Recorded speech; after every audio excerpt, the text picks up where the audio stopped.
Welcome to IPTV news. ముందుగా headlines చూద్దాం.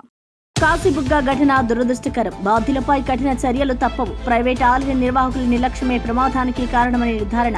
గాయపడిన వారికి ఉత్తమ వైద్యం అందించాలని సీఎం చంద్రబాబు ఆదేశం. భవిష్యత్తులో ఇలాంటి ఘటనలు జరగకూడదని ప్రభుత్వం హామీ.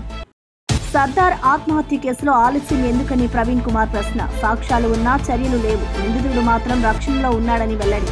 సోషల్ మీడియా విమర్శకులపై వెంటనే అరెస్ట్. ఇక్కడ మాత్రం మౌనం ఎందుకని ప్రశ్న. బాధిత కుటుంబానికి న్యాయం వచ్చే వరకు పోరాటం కొనసాగిస్తామని హెచ్చరిక. 4,000 కోట్ల అభివృద్ధి నిరూపిస్తే రాజీనామా చేస్తారని తలసాని సవాల్. రేవంత్ రెడ్డి అబద్దాలు చెప్పడం ప్రజలకు మోసమని మంత్రి వ్యాఖ్య. హైదరాబాద్ అభివృద్ధి టీఆర్ఎస్ పాలనలోనే సాధ్యమైందన్న తలసాని. ఓటర్లను బెదిరించడం ప్రజాస్వామ్యానికి మచ్చ అని కేటీఆర్ ఫైర్. సంక్షేమం కట్ చేస్తా అన్న రేవంత్ మాటలపై కేటీఆర్ ఘాటు విమర్శ.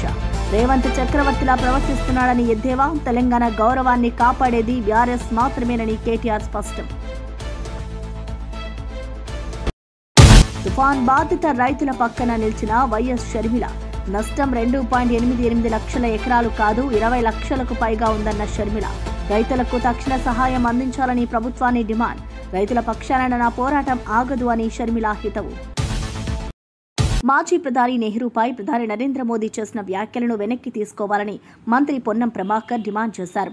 స్వాతంత్ర ఉద్యమం గురించి తెలియని మోదీ నెహ్రూ గురించి మాట్లాడడం దేశ ప్రజలకు అవమానమని అన్నారు. అహింసా మార్గంలో స్వాతంత్ర్యం సాధించిన గాంధీ, ఇందిరాగాంధీల పట్ల ద్వేషంతో వ్యాఖ్యలు చేస్తున్నారని విమర్శించారు. చరిత్ర తెలియని వారు ఇలాంటివి మాట్లాడడం సరికాదని హెచ్చరించారు. వ్యాఖ్యలను వెనక్కి తీసుకోకపోతే దేశ ప్రజలు క్షమించారని, చరిత్రహీనులుగా మిగిలిపోతారని పొన్నం స్పష్టం చేశారు. తెలుసుకోండి, ప్రధానమంత్రి గారు ఆనాడు హైదరాబాద్ నిజాం నవాబు ముస్లిము, ప్రజలు హిందువులు. రాజు కోరుకున్నాడు పాకిస్తాన్లో కలవాలని, ప్రజలు కోరుకున్నారు భారతంలో విలీనం కావాలని. జమ్మూ కశ్మీర్ ప్రాంతంలో ఆనాటి రాజు హరి సింగ్ గారు, రాజు హిందువు, ప్రజలు ముస్లింలు, ప్రజలు పాకిస్తాన్లో కావాలంటే రాజు భారతదేశంలో విలీనం కావాలనుకున్నాడు. ఇది చరిత్ర. ఆనాడు నెహ్రూ గారి ఆలోచన మేరకే సర్దార్ వల్లభాయ్ పటేల్ గారు ఈ 2 అంశాలకు సంబంధించి పరిశీలన చేస్తారు. స్వతంత్ర ఉద్యమంలో లేనటువంటి చరిత్ర దాని తదుపరి వచ్చిన తర్వాత కూడా ఎన్నడూ కూడా భారత రాజ్యాంగంలో భారతదేశ నిర్మాణానికి ఉపయోగపడని మీరు ఇవాళ నెహ్రూ గారిని విమర్శించేటువంటి దాకా దిగజారినంటే, గాంధీ కుటుంబం పైన ఒక గారు స్వతంత్రంలో అహింసా పద్ధతి ద్వారా స్వతంత్రం సాధించిన గాంధీ గారి పట్ల, నెహ్రూ గారి పట్ల, ఉక్కు మహిళగా ఉన్న ఇందిరాగాంధీ గారి పట్ల, వీళ్ళ పట్ల పూర్తిగా ద్వేషభావం పెంచుకొని ఈ విధంగా అవమానపరిచే విధంగా మాట్లాడితే భారతదేశ ప్రజలు ఊరుకోరు. ఇది చరిత్ర కూడా క్షమించదు.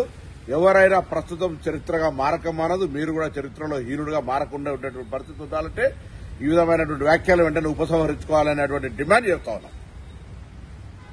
రైతులకు ఉల్లి డబ్బులు చెల్లించకపోవడంపై టీడీపీ బక్కా పేపర్లే రాస్తున్నారని వైఎస్ఆర్సీపీ నేత మాజీ మంత్రి కాకాని గోవర్ధన్ రెడ్డి ఎద్దేవా చేశారు. రైతులకు సరైన యూరియా అందించకపోవడమే కాకుండా వారి కష్టాన్ని రాజకీయంగా వాడుకోవడం టీడీపీకి అలవాటైందని అన్నారు. రైతుల నష్టాలను దృష్టిలో ఉంచుకుని ప్రభుత్వం అన్ని చర్యలు తీసుకుంటోందని తెలిపారు. టీడీపీ ప్రజల మద్దతు కోల్పోయి ఇప్పుడు రైతులను మోసం చేసే ప్రయత్నం చేస్తుందని విమర్శించారు. రైతుల పక్షాన వైఎస్ఆర్సీపీ ఎప్పుడూ ఉంటుందని పేర్కొన్నారు. 271 కోట్లకు సంబంధించి జాబితా ప్రకటించేటువంటి దమ్ము, ధైర్యం మీకు ఉందా? 4 లక్షల టన్నులు అనుకూలమైనటువంటి ప్రతికూల పరిస్థితుల్లో 4 లక్షల టన్నులు పండితే మీరు ఎన్ని కొనుగోలు చేశారు? 6,000 క్వింటాలు కొనుగోలు చేశారు. మీరు కొనుగోలు చేసింది 6,000 క్వింటాలు.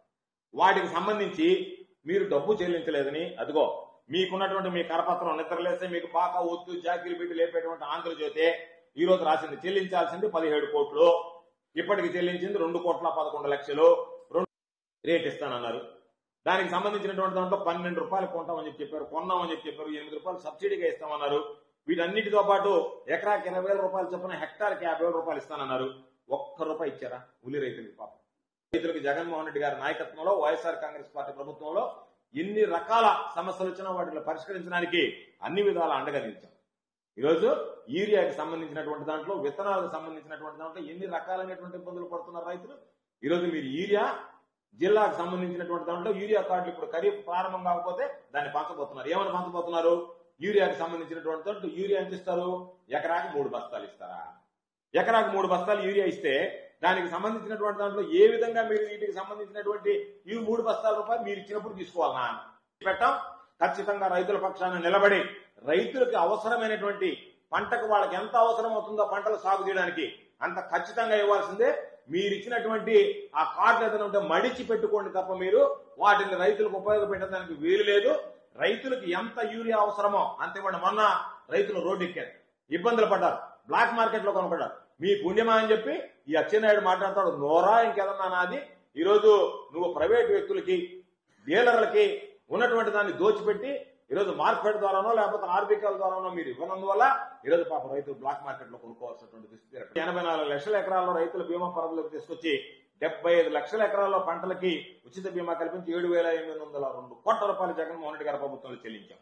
ఈ రోజు మీరు చూస్తే వాటన్నిటికీ సంబంధించి మంగళం పాడారు. ఎక్కడా కూడా రైతుల గురించి పట్టించుకునేటువంటి పరిస్థితుల్లో లేదు. ఈరోజు క్రాప్ లోన్ తీసుకునేటువంటి 19 లక్షల మందికి మాత్రమే ఈరోజు వెసులుబాటు కలిగేటువంటి పరిస్థితి ఏర్పడింది. మిగిలిన రైతుల పరిస్థితి అగమ్య గోచరంగా తయారైపోయింది. కాబట్టి ఈ మధ్యనే మాకు వచ్చినటువంటి వార్త, ఎక్కడైతే ఇన్పుట్ సబ్సిడీ ఈ రోజు నష్టపోయిన వాళ్ళకి ఇస్తారో వాళ్ళ దగ్గర మేము ధాన్యం కొనుగోలు చేయము, పంటలు కొనుగోలు చేయము అని చెప్పి ప్రభుత్వం ప్రకటించింది. అంటే పంట అరాకొర మీరు ఇచ్చేటువంటి దాంతో నష్టపోగా పాపం రైతుకి ఏదన్నా పండితే దానిని మేము కొనము అంటే రైతులకు ఏ విధంగా పరిహారం ఎగ్గొట్టాలా, రైతులకు ఏ విధంగా అన్యాయం చేయాలనేటువంటి ఆలోచన తప్ప రైతులకు న్యాయం చేయాలనేటువంటి ఆలోచన లేదు. ఇన్పుట్ సబ్సిడీ ఏంది? మీరు గనక ఇన్పుట్ సబ్సిడీ తీసుకుంటే ఇంక మీరు పండించినటువంటి పంట మేము కొనుగోలు చేయము, ఆ సర్వే నెంబర్ అన్ని బ్లాక్ చేస్తాం, ఈ క్రాప్ లో డిలీట్ చేసేస్తాం, కాబట్టి మీ దగ్గర మేము కొనమనేటువంటి మాట్లాడడం దుర్మార్గం. కాబట్టి దాని మీద వైఎస్ఆర్ కాంగ్రెస్ పార్టీ రైతుల పక్షాన్ని నిలబడి పోరాటం చేస్తాం, పోరాటం చేయడానికి సిద్ధంగా ఉన్నామని చెప్పి ఈ సందర్భంగా తెలియజేస్తూ మీకు రేవంత్ రెడ్డి ఓట్లను బెదిరిస్తున్నారని బీఆర్ఎస్ వర్కింగ్ ప్రెసిడెంట్ కేటీఆర్ ఆరోపించారు. బీఆర్ఎస్ కు ఓటు వేస్తే సంక్షేమ పథకాలు కట్ చేస్తారని రేవంత్ వ్యాఖ్యలు చేయడం ప్రజాస్వామ్య విరుద్ధమని అన్నారు. సీఎం రేవంత్ తాను యుద్ధం చేసి గెలిచినా చక్రవర్తిలా ప్రవర్తిస్తున్నారని ఎద్దేవా చేశారు. ఓటర్లు ఇలాంటివి భరించరని, ఈసారి కాంగ్రెస్ కు తగిన బుద్ధి చెబుతారని అన్నారు. తెలంగాణ ప్రజల గౌరవాన్ని కాపాడేది బీఆర్ఎస్ మాత్రమేనని కేటీఆర్ ధీమా వ్యక్తం చేశారు. ఏం చెప్పాలి ప్రభుత్వంలో ఉన్నోళ్ళు? ఇగో మీరు మాకు అవకాశం ఇచ్చిర్రు, మీరు మాకు ఓట్లేసి మళ్ళీ గెలిపిస్తే మంచి పనులు చేస్తా అని చెప్పుకోవాలి, ఏమైనా తప్పులు ఉంటే తప్పులు కరెక్షన్ చేసుకుంటా అని చెప్పుకోవాలి. అంతేగాని బెదిరిస్తారా ఎవరన్నా ఓటర్లను? నువ్వు వేయకపోతే ఇది బంద్ పెడతా, అది బంద్ పెడతా. నేను అడుగుతున్నా, ఒక్కసారి ఆలోచన చేయండి. మీరు ఆ పదవే ప్రజలు ఇచ్చిన భిక్ష. ఆ పదవి మంత్రి పదవైనా, ఎమ్మెల్యే పదవైనా, ముఖ్యమంత్రి పదవైనా మీరు పెట్టిన భిక్ష. మీరు కాదనుకుంటే పెద్ద పెద్దోళ్ళే దిగిపోయినారు. ఎన్టీ రామారావుని ఒడగొట్టిరు, ఈ దేశంలో ఇందిరమ్మను ఒడగొట్టిరు. మరి ఈయన ఎంత 3 ఫీట్ల మనిషి, గట్టిగా మీరు అనుకుంటే తీసవతల వారేస్తారు. కానీ ఆయన ఎక్కువ ఊహించుకుంటున్నాడు. ఆయన నేనేదో రాజు అయిపోయినా, చక్రవర్తిని అయిపోయినా, నన్ను మించిన వాడు లేడు, నేనేదో యుద్ధంలో గెలిచి వచ్చినా, ఇది నా సామ్రాజ్యం అన్నట్టు ఇది కట్ చేస్తా, అది కట్ చేస్తా అంటే ఆయన తోక కట్ చేసే రోజులు ఎక్కువ దూరం ఏం లేదు. జూబ్లీ హిల్స్లో బరాబర్ ప్రజలు తోక కట్ చేసే ఆలోచనలు ఉన్నారు. కాంగ్రెస్ పార్టీది బుద్ధి చెప్పే ఆలోచనలు ఉన్నారు. మోందా తుఫాన్ కారణంగా పంటలు దెబ్బతిన్న ప్రాంతాలను పరిశీలించారు. తుఫాన్ రైతులకు అపార నష్టం, తీరని బాధను మిగిల్చిందని ఆవేదన వ్యక్తం చేశారు. ప్రభుత్వం నష్టాన్ని కేవలం 2.88 లక్షల ఎకరాలకే పరిమితం చేయడం అన్యాయమన్నారు. వాస్తవానికి 20 లక్షల ఎకరాలకు పైగా పంటలు మునిగిపోయాయని వివరించారు. రైతులను ఆదుకోవడం ప్రభుత్వ ధర్మమని గుర్తు చేశారు. ఇక తుఫాన్ బాధిత రైతు కుటుంబాలకు తక్షణ సహాయం అందించాలని డిమాండ్ చేశారు. రైతుల పక్షాన పోరాటం కొనసాగిస్తారని షర్మిల తెలిపారు.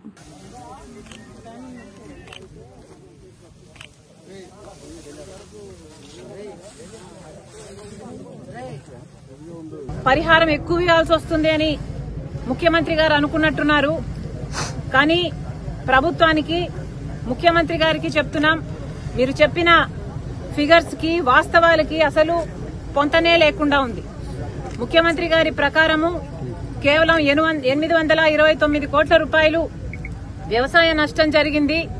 హార్టికల్చర్ ఇంకో 40 కోట్ల నష్టం జరిగింది. అలాగే అక్వా ఒక 1515, ఇలా పశువులు, ఎలక్ట్రిసిటీ, రోడ్లు అన్ని కలుపుకొని ఎక్సెట్రా అన్ని కలుపుకొని 5,000 కోట్ల నష్టం జరిగింది అని ముఖ్యమంత్రి చంద్రబాబు గారు చెప్పడం జరిగింది. కానీ ఇది వాస్తవానికి ఏమాత్రం దగ్గరగా లేదు. ఇది పూర్తిగా అవాస్తవమని రైతులు చెప్పడమే కాదు, ఎక్కడికక్కడ ఏ నియోజకవర్గంలో రైతుల్ని పలకరించినా తీవ్రంగా నష్టం జరిగింది అని చెప్తున్నారు. పైగా మా దగ్గరికి వచ్చి ఎవరు సర్వేలు చేసింది లేదు, అంచనాలు వేసింది లేదు అని చెప్తున్నారు. కాంగ్రెస్ పార్టీ తరఫున కాంగ్రెస్ కిసాన్ సెల్ చేసిన సర్వే ప్రకారము దాదాపు 20 నుంచి 22 లక్షల ఎకరాల వరకు పంట నష్టం జరిగింది అని మేము అంచనా వేశాం. ఉట్టి వరియే 13 లక్షల ఎకరాలలో వరి నష్టం జరిగింది. పత్తి 3 లక్షల ఎకరాలలో మునిగిపోయి అసలు దేనికి పనికి రాకుండా పోయింది.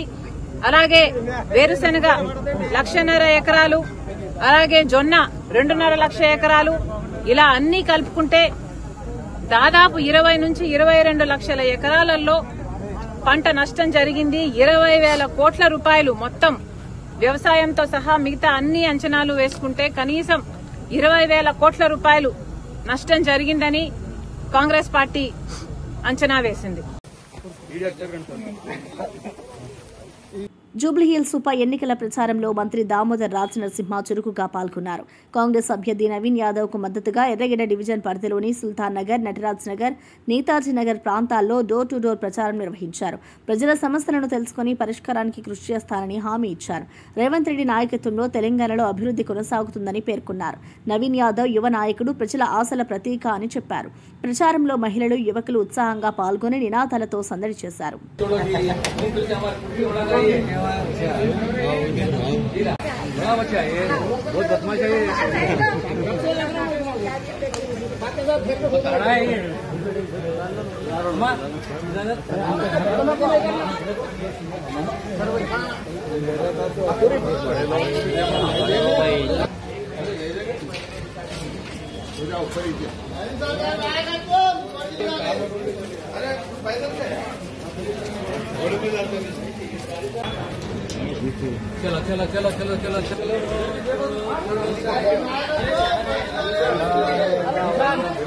కాంగ్రెస్ ప్రభుత్వం రైతులను పూర్తిగా నిర్లక్ష్యం చేస్తుందని బీజేపీ శాసనసభ పక్ష నేత మహేష్ రెడ్డి తీవ్రంగా విమర్శించారు. రైతుల ఓట్లతో సీఎం కుర్చీలో కూర్చున్న రేవంత్ రెడ్డి ఇప్పుడు అదే రైతులను విస్మరిస్తున్నారని అన్నారు. తుఫాన్ కారణంగా పంట నష్టం ఎంత జరిగిందో, ప్రభుత్వం ఎంతమందికి పరిహారం ఇచ్చిందో తెలపాలని డిమాండ్ చేశారు. ఈ విషయంపై వెంటనే శ్వేతపత్రం విడుదల చేయాలని డిమాండ్ చేశారు. రైతుల ప్రయోజనాల కోసం బీజేపీ పోరాటం కొనసాగిస్తుందని మహేష్ రెడ్డి స్పష్టం చేశారు. నష్టం జరిగింది కానీ ముఖ్యమంత్రి మాత్రం ఇప్పటి వరకు ఒక్కరికి కూడా పంట నష్ట పరిహారం ఇవ్వాలని ఆలోచన చేయలేదు. నేను ఒకటే అడుగుతా ఉన్నాను ముఖ్యమంత్రి గారిని, మీరు ముఖ్యమంత్రిగా ఎన్నికైనప్పటి నుంచి అకాల వర్షాల వలన ఇప్పటి వరకు ఎన్ని లక్షల ఎకరాల భూమికి పంట నష్టం జరిగింది, ఎన్ని లక్షల మంది రైతులు నష్టపోయినరో, మరి ఇప్పటి వరకు ప్రభుత్వం ద్వారా ఎంతమంది రైతులు మీరు ఆదుకున్నారు, ఎన్ని లక్షల ఎకరాలకు ఎంత రెమ్యునరేషన్ ఇచ్చినారో, కంపెన్సేషన్ ఇచ్చినారో ఒక శ్వేతపత్రం విడుదల చేయాలని చెప్పి నేను కోరుతా ఉన్నాను. రేవంత్ రెడ్డికి ప్రతి అంశంలో కూడా రాజకీయం కనపడుతుంది. ఏ రోజు కూడా ప్రజల్ని ఆదుకోవాలని, రైతుల్ని ఆదుకోవాలని, ఈ రాష్ట్రానికి మేలు చేయాలన్న ఆలోచన మాత్రం రేవంత్ రెడ్డి గారికి ఏ రోజు కూడా ఉండదు. ఒక వరి పంట వేయాలంటే కనీసం 30,000 ఎకరానికి 30,000 పెట్టుబడి కావాలి. రైతులు ఈ రోజు నిన్ననే నేను నిజామాబాద్ వెళ్ళొచ్చిన, పండించిన పంట ఎంతో కష్టపడి పండించినటువంటి పంట ఎకరానికి 35 క్వింటాలు వస్తుంది, కనీసం 20 క్వింటాలు కూడా ఈసారి రాలేదు. విపరీతమైనటువంటి అధిక వర్షపాతం వల్ల వచ్చిన 20 క్వింటాలు కూడా కొనుగోలు కేంద్రాలకు తరలించిన తర్వాత ఈ అకాల వర్షం వల్ల పూర్తిగా తడిచిపోయి ధాన్యం అంతా నీళ్లలో ఉంటే రైతులు బాధపడుతున్నటువంటి సన్నివేశాలు చూస్తుంటే ఎవరన్నా చలించిపోవాల్సిందే. మరి అంత బాధలో ఈ రోజు రైతులు ఉండి ప్రభుత్వం వైపు సాయం చేస్తారని ఎదురు చూస్తా ఉంటే కేవలం పేపర్ స్టేట్మెంట్లకి పరిమితమవుతారు తప్ప మీరు ఏ రోజు కూడా రైతులను పట్టించుకున్న పాపన పోలేదు. ఇప్పటి వరకు ₹1 కంపెన్సేషన్ ఇవ్వాలన్న ఆలోచన మీకు లేదంటే ఎంత దుర్మార్గమైనటువంటి పాలన ఈ రాష్ట్రంలో జరుగుతున్నదో ఇంతకన్నా నిదర్శనం ఇంకొకటి లేదు అని చెప్పి నేను తెలియజేస్తా ఉన్నాను. ముఖ్యమంత్రి గారు వెంటనే వరి పంటకు ₹30,000 ఎకరానికి నష్టపరిహారం చెల్లించాల్సిందే. ఖచ్చితంగా మీరు 30,000 ఎకరానికి పంట నష్ట పరిహారం చెల్లించే వరకు భారతీయ జనతా పార్టీ తరఫున మేము ప్రశ్నిస్తూనే ఉంటాం. అవసరమైతే దీని మీద మేము ఉద్యమానికి కూడా మేము ఆలోచన చేస్తామని కూడా తెలియజేస్తా ఉన్నాం. ప్రతిసారి కేవలం ముసలి కన్నీళ్లు కార్చడం, ఊరికి హెలికాప్టర్ లో గాలి తిరుగుడు తిరిగి వచ్చేసి ఒక స్టేట్మెంట్ ఇచ్చి వదిలేస్తా ఉన్నారు. మరోవైపు కొనుగోలు కేంద్రాల్లో మాయిశ్చర్ 17% ఉండాలా, తడిచిన ధాన్యం కొనుగోలు చేయమని చెప్పేసి అక్కడ కొనుగోలు కేంద్రాల్లో రిస్ట్రిక్షన్స్ ఉంటాయి. మరి రైతు ఎంతో కష్టపడి పండించిన పంట ఆరబెట్టిన తర్వాత కూడా ఇప్పుడున్నటువంటి అట్మాస్ఫియర్ కి అక్కడ మాయిశ్చర్ వస్తలేదు. చివరకు సగం ధరకు వాళ్ళు ప్రైవేట్ వాళ్ళకు అమ్ముకునేటువంటి దుస్థితి వచ్చింది. కొన్ని చోట్ల ప్రైవేట్ వాళ్ళు కూడా తడిసిన ధాన్యం అని చెప్పేసి కొనే పరిస్థితులు లేరు. మరి ఇలాంటి పరిస్థితుల్లో మీరు రైతులను ఆదుకోకుంటే ఇంతకన్నా దుర్మార్గం ఇంకొకటి లేదు అని చెప్పేసి మేము తెలియజేస్తా ఉన్నాం. శ్రీకాకుళం జిల్లాలోని కాశీబుగ్గ వెంకటేశ్వర ఆలయంలో తొక్కిసలాట చోటు చేసుకుని విషాదం నెలకొంది. ఏకాదశి సందర్భంగా వేలాది మంది భక్తులు చేరడంతో గందరగోళం ఏర్పడింది. ఈ ఆలయం ప్రభుత్వ నిర్వహణలో లేని ప్రైవేట్ ఆలయమని అధికారులు తెలిపారు. ఆలయ సామర్థ్యం కేవలం 3,000 మంది వరకు ఉన్నప్పటికీ ఒకేసారి 25,000 మంది రావడం కారణమని అన్నారు. నిర్వాహకులు ముందస్తు అనుమతులు తీసుకోకపోవడమే ప్రమాదానికి దారితీస్తుందని వెల్లడించారు. సీఎం ఆదేశాల మేరకు మంత్రులు, అధికారులు సహాయక చర్యలు చేపట్టారు.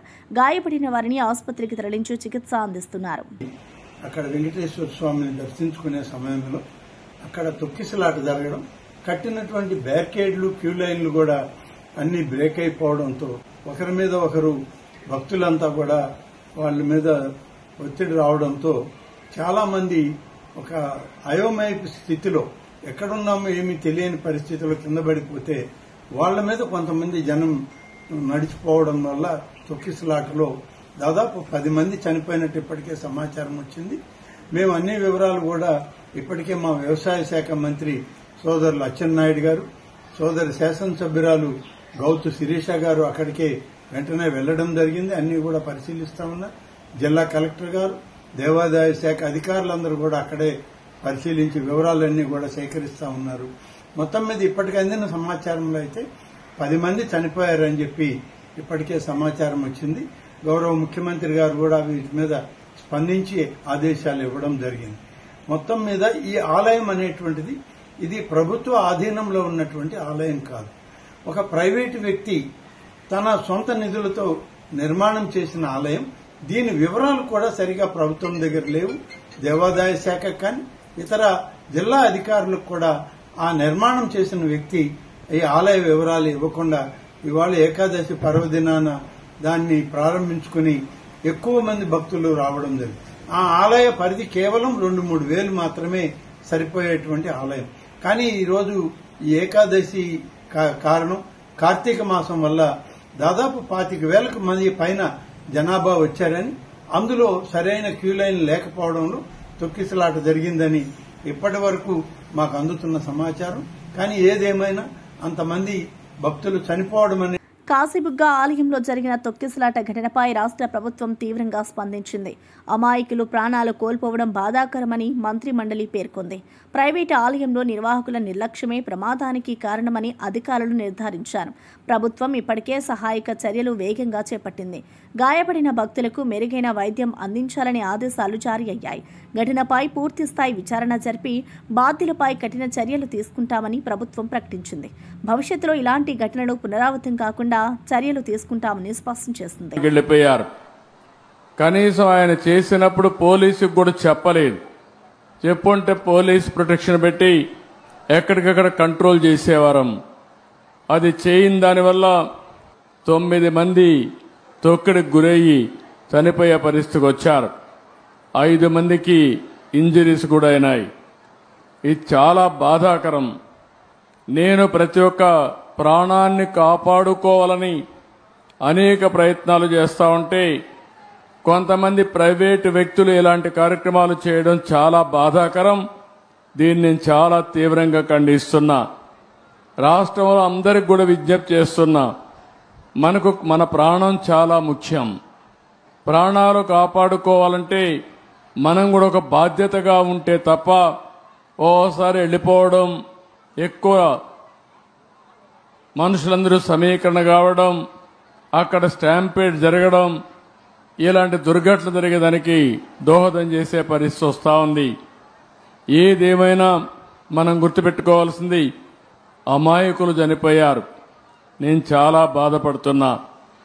అందుకని ఈ దుర్ఘటన పట్ల చాలా సీరియస్గా తీసుకుంటూ ఎవరైతే దానికి కారకులో వాళ్ళందరినీ కూడా ఇమ్మీడియట్గా కస్టడీలో తీసుకుని పూర్తి విచారణ చేసి తర్వాత ఏం చేయాలో తదుపరి చర్యలు చేపడతాం.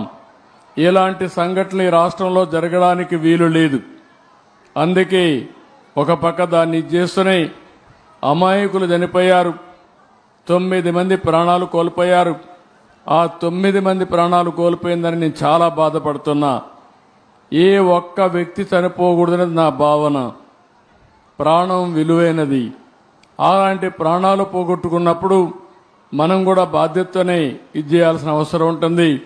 అలాంటి కుటుంబాలకు నా ప్రగాఢ సానుభూతి తెలియజేసుకుంటూ చనిపోయిన వాళ్ళందరికీ మన నివాళులు అర్పిస్తూ వాళ్ళ ఆత్మకు శాంతి కలగాలని, అది కూడా దేవుని సన్నిధిలో చనిపోయారు, దేవుని కోసరం పోయారు.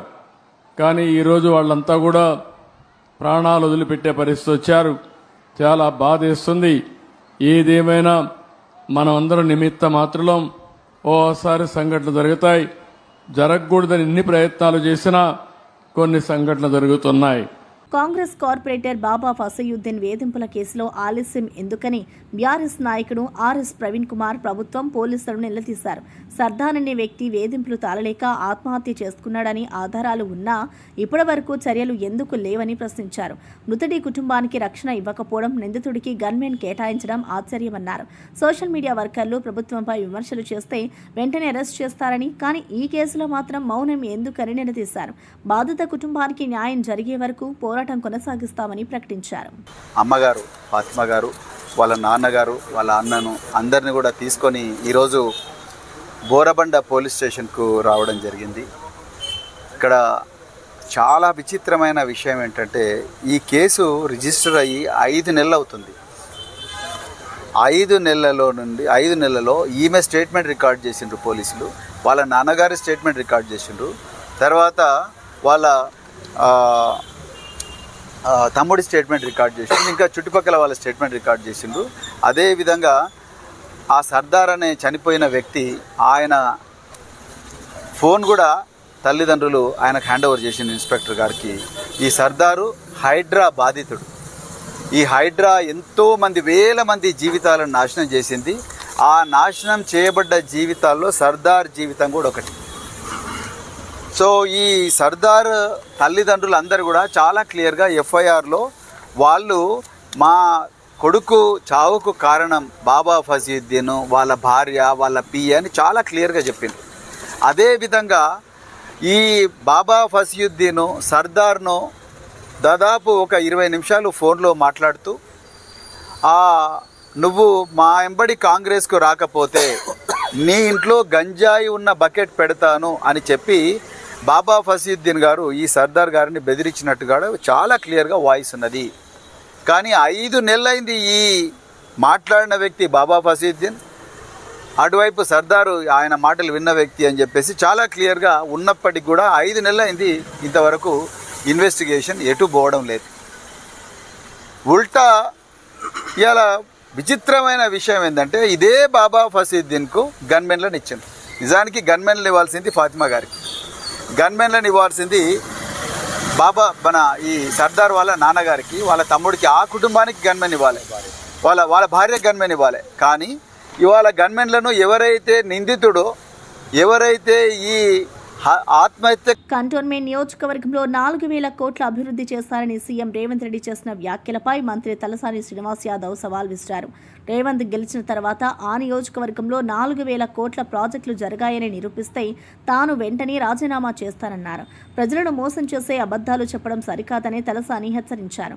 బీఆర్ఎస్ పాలనలోనే హైదరాబాద్ అభివృద్ధి సాధ్యమైందని, కాంగ్రెస్ కేవలం మాటల్లోనే ఉందని విమర్శించారు.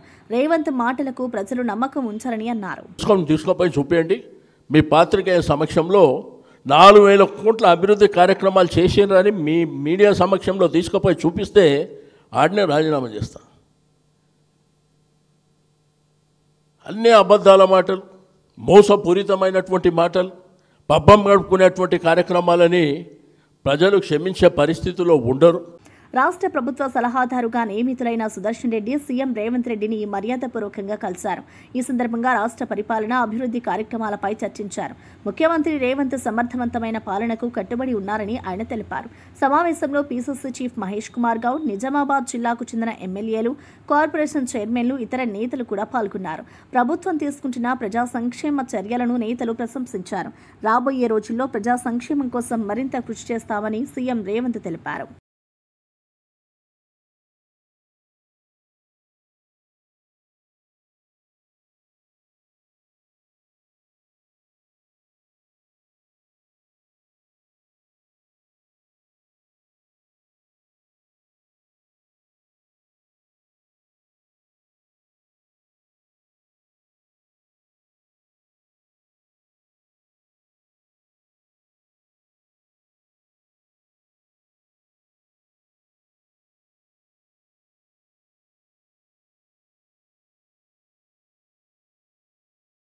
బులెటిన్ ముగించే ముందు హెడ్లైన్స్ మరోసారి చూద్దాం. కాశీబుగ్గ ఘటన దురదృష్టకరం. బాధ్యులపై కఠిన చర్యలు తప్పవు. ప్రైవేట్ ఆలయ నిర్వాహకుల నిర్లక్ష్యమే ప్రమాదానికి కారణమని నిర్ధారణ. గాయపడిన వారికి ఉత్తమ వైద్యం అందించాలని సీఎం చంద్రబాబు ఆదేశం. భవిష్యత్తులో ఇలాంటి ఘటనలు జరగకూడదని ప్రభుత్వం హామీ. సర్దార్ ఆత్మహత్య కేసులో ఆలస్యం ఎందుకని ప్రవీణ్ కుమార్ ప్రశ్న. సాక్ష్యాలు ఉన్నా చర్యలు లేవు. నిందితుడు మాత్రం రక్షణలో ఉన్నాడని వెల్లడి. సోషల్ మీడియా విమర్శకులపై వెంటనే అరెస్ట్. ఇక్కడ మాత్రం మౌనం ఎందుకని ప్రశ్న. బాధిత కుటుంబానికి న్యాయం వచ్చే వరకు పోరాటం కొనసాగిస్తామని హెచ్చరిక. 4,000 కోట్ల అభివృద్ధి నిరూపిస్తే రాజీనామా చేస్తారని తలసాని సవాల్. రేవంత్ రెడ్డి అబద్దాలు చెప్పడం ప్రజలకు మోసమని మంత్రి వ్యాఖ్య. హైదరాబాద్ అభివృద్ధి టీఆర్ఎస్ పాలనలోనే సాధ్యమైందన్న తలసాని.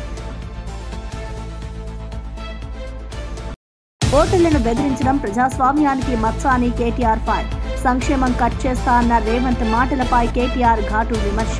రేవంత్ చక్రవర్తిలా ప్రవర్తిస్తున్నాడని ఎద్దేవా. తెలంగాణ గౌరవాన్ని కాపాడేది టీఆర్ఎస్ మాత్రమేనని కేటీఆర్ స్పష్టం.